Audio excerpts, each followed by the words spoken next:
ব্যারাকপুর রাষ্ট্রগুরু সুরেন্দ্রনাথ কলেজে উত্তেজনা। তৃণমূল কংগ্রেসের বিরুদ্ধে ভুয়ো নির্বাচনী এজেন্ট ঢোকানোর অভিযোগ বিজেপির।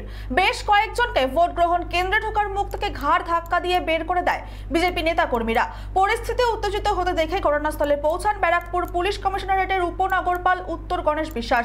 কেন্দ্রীয় বাহিনীকে সঙ্গে নিয়ে বিজেপি নেতা কুন্দন সিং অভিযোগ করেন, তৃণমূল কংগ্রেস ভুয়ো কার্ড দিয়ে নিজেদের লোককে ঢোকানোর চেষ্টা করছে ভোট গণনা কেন্দ্রে।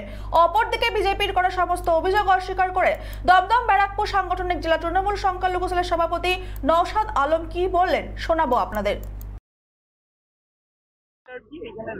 তৃণমূল ফলস আই কার্ড না, বিজেপি লোকেরা ভিতরে ঢুকে উৎপাত চালাচ্ছে এবং যাদের কাছে গলায় আই কার্ড আছে তাদের গলার আই কার্ড ছিঁড়ে দৌড় করাচ্ছে। আমরা নিজে দাঁড়িয়ে থেকে দেখলাম, পুলিশ প্রশাসনকে ডাকলাম, পুলিশ প্রশাসন দেখছে ওটা, যারা স্টাফ ভেতরে স্টাফ যারা নির্বাচন কমিশনের লোক তাদেরকে দৌড় করাচ্ছে। এরা দৌড় করে কার্ড ছিঁড়ে নিচ্ছে, ছিঁড়ে নিয়ে বলছে এরা কি ভুয়ো আই কার্ড নিয়ে ঢুকেছে। কি ভুয়ো আই কার্ড আছে কি না আছে এটা প্রশাসন দেখবে না ওরা দেখবে? দায়িত্ব কি ওদেরকে প্রশাসন দিয়েছে আই কার্ড চেক করার? তারা ওই এসছে কাদের লোক হয়ে তারাই বুঝুক, তারা জানুক কিসের কাজ লোক আছে। আমাদের বিজেপির অভিযোগ মিথ্যা অভিযোগ, আর এটা ভুল অভিযোগ। ওরা যাকে তাকে দৌড় করি আই কার্ড চেক করে।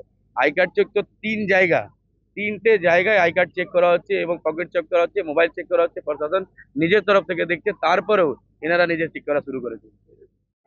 দেখুন, এখানে যে আই কার্ড গুলো নিয়ে অনেক বাইরে ছেলে ঢুকছে, যার স্টাম্প নেই, সিল নেই, তারা ওই একটা ব্লু রিবন করে আইডেন্টিটি দিয়ে পুলিশকে দেখিয়ে ঢুকে যাচ্ছে ভেতরে।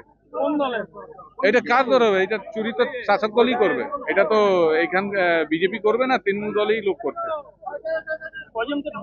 এখানে 5-7 জনকে ধরা হয়েছে। ব্যারাকপুর থেকে সৈকত কঙ্গলের রিপোর্ট, চ্যানেল 24/7। মসনদ দখলের লড়াই 2024 দেখতে চোখ রাখুন চ্যানেল 24/7 এর পর্দায়। সিংহাসনের মহাসংগ্রাম